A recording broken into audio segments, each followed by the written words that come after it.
David Coulthard said it was uncomfortable for him to watch the process of Adrian Newey leaving Red Bull and later signing with Aston Martin. But he would dish out the praise to Newey's manager, Eddie Jordan, also Coulthard's Formula for Success podcast co-star, over how he would address Newey's future across his appearances on the podcast.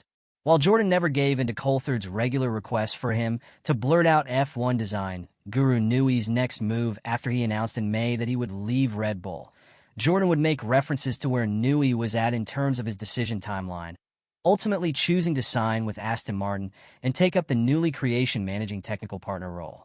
The deal also included shares in the Aston Martin F1 team, with Newey to begin work in March 2025. And Coulthard moved to give Jordan his flowers.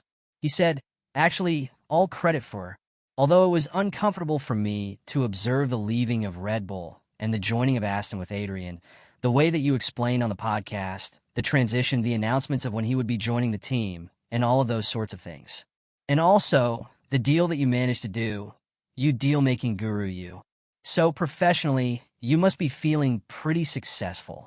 With Jordan giving himself the silent assassin crown to carry through 2025 in response, Coulthard asked him how he was able to keep Newey to Aston Martin under wraps for as long as he did.